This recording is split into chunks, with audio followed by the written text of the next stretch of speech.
Em nome do Pai, do Filho e do Espírito Santo. Amém. Palavra da salvação.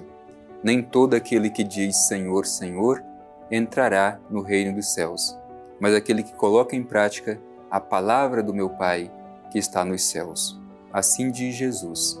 Por isso, meu irmão e minha irmã, é preciso que dediquemos tempo da nossa vida para escutar a palavra de Deus e que tenhamos disposição para colocar em prática aquilo que nós ouvimos da palavra de Deus. Que tempo você tem dedicado para escutar a palavra de Deus e procurar colocá-la em prática? Te convido a aproveitar este momento especial, quando nós reservamos para escutar a palavra de Deus. Deixe que ela te alcance, que ela te transfigure, que ela te ajude a compreender melhor qual é o projeto do Pai Eterno para a sua vida. Vamos escutar com bastante atenção o Evangelho dirigido a cada um de nós no dia de hoje.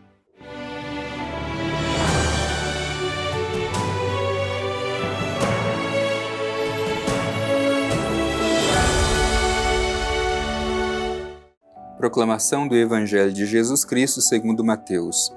Glória a vós, Senhor. Indo adiante, viu Jesus um homem chamado Mateus, sentado na coletoria de impostos, e disse-lhe: Segue-me. Este, levantando-se, o seguiu. Aconteceu que, estando ele à mesa em casa, vieram muitos publicanos e pecadores, e se sentaram à mesa com Jesus e seus discípulos. Os fariseus, vendo isso, perguntaram aos discípulos: Por que come o vosso mestre com os publicanos e os pecadores? Ele, ao ouvir o que diziam, respondeu: Não são os que têm saúde que precisam de médico, e sim os doentes. Ide, pois, e aprendei o que significa: misericórdia quero, e não o sacrifício. Com efeito, eu não vim chamar justos, mas pecadores. Palavra da salvação. Glória a vós, Senhor. Meu irmão e minha irmã, a palavra de Jesus é ardente e é dirigida ao nosso coração. Deve aquecer a nossa alma e nos ajudar a fazer este caminho de realização do projeto do Pai Eterno na nossa vida. A primeira parte do Evangelho que nós ouvimos é o chamado de Mateus. E o chamado de Mateus tem muito a nos ensinar. O Evangelho começa dizendo o seguinte: Indo adiante, viu Jesus um homem chamado Mateus, que é muito importante, porque Jesus passa pelo caminho e o seu olhar é muito atento. Jesus vê as pessoas que estão à beira do caminho. E esse ver de Jesus não é simplesmente um ver de constatação física. Jesus vê interiormente. Jesus enxerga com os olhos da fé. Jesus vê o interior.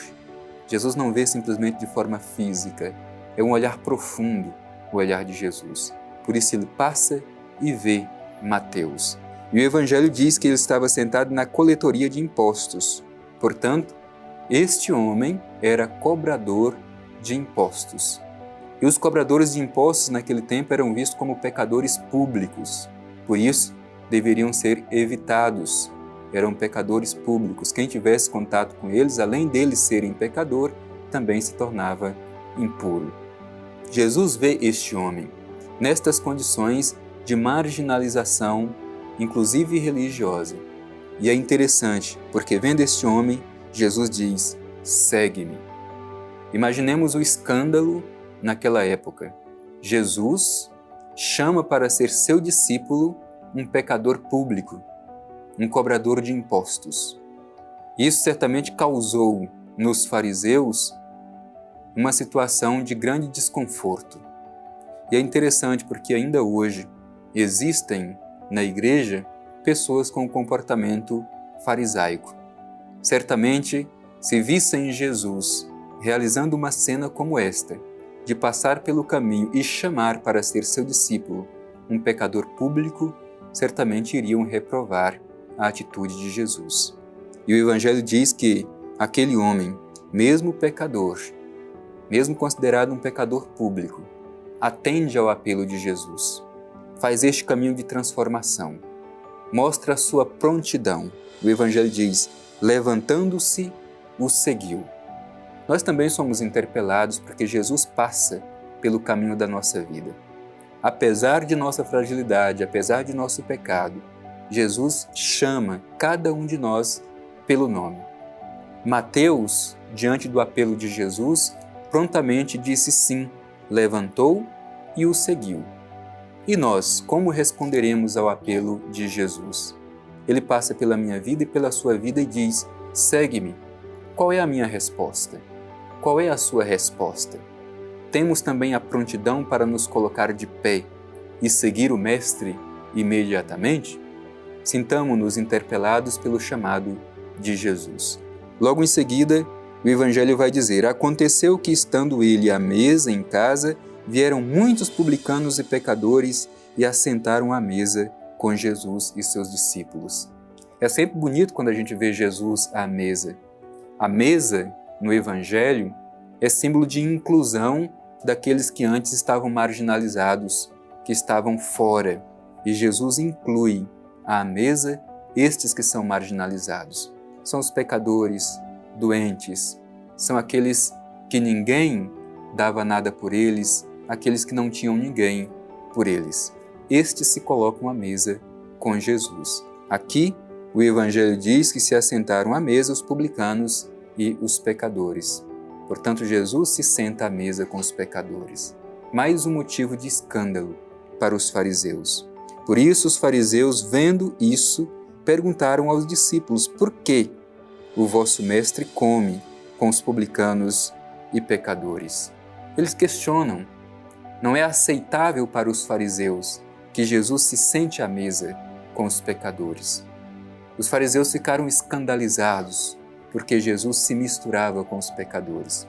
Os fariseus tinham esta mentalidade de criar muros de separação entre santos e pecadores, justos e injustos, puros e impuros. Obviamente, eles se consideravam os puros, os justos, os santos, e os outros deveriam ficar fora. Jesus age diferente.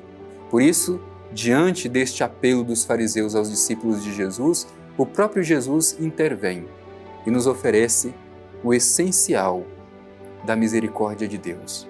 Vejamos o que diz Jesus diante dessa atitude dos fariseus.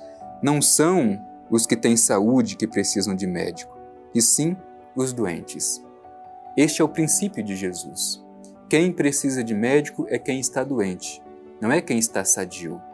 Por isso Jesus entende que a sua missão é justamente essa, curar quem está doente. São os doentes que necessitam dele. E continua o Evangelho dizendo, e depois, e aprendei o que significa, misericórdia quero e não sacrifício. Misericórdia quero e não sacrifício. Meu irmão e minha irmã, nós não podemos esvaziar o cristianismo simplesmente a uma religião do sacrifício. É claro que para nós é muito importante o sacrifício. O próprio Jesus se torna o sacrifício por excelência para a nossa salvação. Mas o centro da nossa experiência religiosa é a misericórdia. Por isso Jesus diz aqui no Evangelho, aprendei o que significa misericórdia quero e não sacrifício. E conclui esta parte diante dos fariseus dizendo, eu não vim chamar justos, mas pecadores. Por isso, meu irmão e minha irmã, aprendamos com Jesus a sermos misericordiosos, a não ter este pensamento mesquinho dos fariseus de querer separar justos de injustos, pecadores de santos, puros e impuros. É preciso que a gente aprenda a agir com misericórdia, porque assim agia Jesus. Na outra passagem ele diz que não veio para condenar, mas ele veio para salvar. Por isso também nós precisamos fazer este caminho de encontro com o Mestre, nos permitir ser curados por Ele, mas ao mesmo tempo nós podemos ser este sinal da cura de Jesus na vida de tantas pessoas que estão feridas e precisam ser curados. Sejamos como Jesus, acolhedor, porque Ele crê na misericórdia que transforma a vida das pessoas.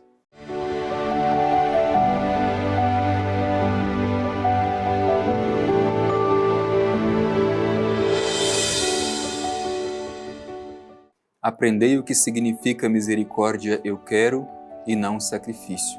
Meu irmão e minha irmã, ao ouvir o chamado que Jesus fez a Mateus e a sua prontidão em segui-lo, vamos também nós nos deixar ser interpelados pelo Mestre e fazer o caminho do seu seguimento. E o Evangelho nos ensina que o caminho do seguimento de Jesus é o caminho da misericórdia, é o caminho da cura das feridas de quem está doente. Por isso, concluindo este nosso momento, vamos nos dirigir com o coração cheio de gratidão ao Divino Pai Eterno e fazer a nossa prece, a nossa oração. Pai Eterno, te pedimos no dia de hoje a força do Teu Espírito para que tenhamos o discernimento, para compreender o chamado de Teu Filho Jesus e para respondermos com prontidão. Ajuda-nos, Pai Eterno, a trilhar o caminho da misericórdia revelado por Teu Filho Jesus. Que saibamos acolher os nossos irmãos e irmãs em suas fragilidades e, através da misericórdia, devolver a sua dignidade. Obrigado, Pai Eterno, por esta mensagem do Evangelho que aquece o nosso coração. Assim seja. Amém. O Senhor esteja convosco. Ele está no meio de nós. Abençoe-vos o Deus Todo-Poderoso, Pai, Filho e Espírito Santo. Amém.